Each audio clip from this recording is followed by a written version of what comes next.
السلام عليكم ورحمة الله وبركاته. ودرسي ما تسكا ما أنت خبرنا multiplication of fractions كل فرشات جبيدة examples صالية أفتات صالين السنة A B E C E D إن شاء الله تعالى وكشغيرنا شقدي واتن وحن تاكو وده السنة 3 divided by 4 times 4 waxay ka kooban tahay qaybta hore oo waxa way jajabaa 3 divided by 4 waa jajab caadiya 4 kuna waa whole number qaacidada laga shaqeeyo isku dhufashada jajabyada waxa weeyaan sareeyaha lagu dhuftaa hooseeyaha lagu dhuftaa ka bacdina asarka la qoraa dambeeya waxa jirta qaacido kale oo ah in la isku jarjaro tirooyinka isleeg oo sareeya iyo hooseeya kala ah insha Allah marka cancelinka mar dambe insha Allah ka shaqeyn doona tusaalihiisa laakiin hadda waxaan rabnaa inaan fahamno qaacidada ah sareeya ku dhufo hooseeyaha ku dhufo haddaba markaynu haysano 3 divided by 4 3 waa sareeya 4 kuna waa hooseeya qaybtii hore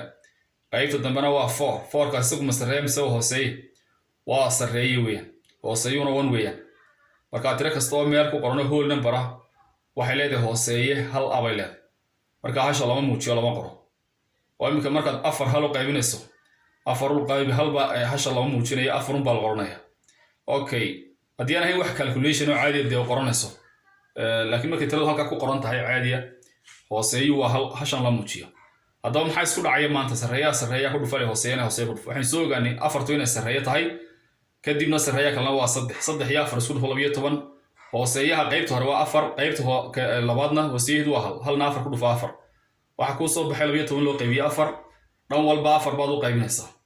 marka 4 u qaybisa hal bay noqonaysaa hashina muuqan mayso hadhow ila hooseeyo weeyaan hal hooseeya loo muujiyo 12 kana 4 u qayb 3 jawaabta 3 ay noqotay salaha labaad waxaynu haysanaa half iyo 2 divided by 5 sareeya ku dhufo hal laba ku dhufo waa laba oo hashu ahaan bedesho asal madoorsho ayaa la dhahaa labadana 5 ku dhufo waa 10 waxaynu haysanaa laba loo qaybiyo 10 laba iyo 10 maxay wadaagaan difaysara waxay wadaagaan in loo qaybin karo labadaba laba u qayb dhan walba laba u qaybi hal 10 kana laba u qaybi 5 1 divided by 5 ayay markaa noqonaysaa jawaabtu qaybta waxaan haysanaa 4 loo qaybiyo 7 lagu dhufay 3 loo qaybiyo 8 sareeyuhu waxa way qaybta hore 4 qaybta kalena waa 3 4 iyo 3 isku dhufo 12 hooseeyaashan isku dhufo ayaga 7 iyo 8 isku dhufo 56 waxaad haysataa 12 loo qaybiyo 56 waxay leegaysaa numberka u weyn ee labadooduba u qaybsami karaan marka waxa u weyn oo ay qaybsami karaan waa 4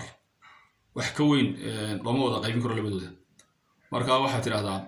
4 u qayb 12 waa 3 6 iyo 50 4 u qayb 14 bay noqonaysaa 3 divided by 14 ay markaa answer ku noqonaya d-da waxaad haysataa 9 divided by 10 times 2 divided by 5 okay marka laba sare isku dhufo 9 iyo 2 isku dhufo 18 10 iyo 5 isku dhufo 50 and then marka waxaad oranaysaa number labadooda u qaybsami kara ka ugu weyn u qayb dhan walba marka ka ugu weyn oo qaybsan wuxuu noqday 2 8 labo qayb 9 50 labo qaybi waa 5 iyo 20 saas bay ku dhintay shaqadii. Assalaamu calaykum waraxmatullaahi wabarakaatuh.